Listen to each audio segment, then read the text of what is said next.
22 বছরের অপেক্ষার অবসান ঘটিয়ে ভারত সেরা হয়েছে ইস্ট বেঙ্গল।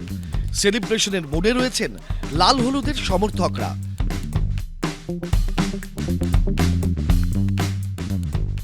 আইএসএল এর 6 বারের ইতিহাসে প্রথমবার চ্যাম্পিয়ন ইস্ট বেঙ্গল। চিরপ্রতিদ্বন্দ্বী মোহনবাগান যখন আইএসএল চ্যাম্পিয়ন হয় তখন ট্রফি ক্লাবে না থেকে চলে যায় বিনিয়োগকারীদের অফিসে। কিন্তু গত বৃহস্পতিবার ইস্ট বেঙ্গল চ্যাম্পিয়ন হওয়ার পরে ট্রফি রাখা রয়েছে তাদের ক্লাবেই।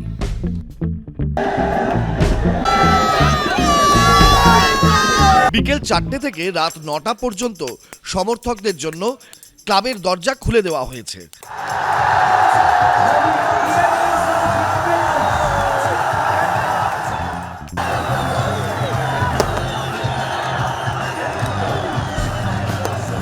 লাইন দিয়ে ঢুকে ট্রফির সঙ্গে ছবি তুলছেন, সেলফি দিচ্ছেন সমর্থকরা।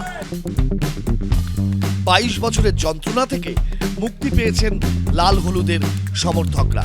এর আগে বহুবার আই লিগ, জাতীয় লিগের তীরে এসে তরি ডুবে গেছে। এবার কাপ আর ঠোঁটের দূরত্ব মিটেছে। জয়ের পরে ক্লাবেও বর্ণাঢ্য সেলিব্রেশন হয়েছে। এবিপি আনন্দ। এবিপি আনন্দ, এগিয়ে থাকে, এগিয়ে রাখে।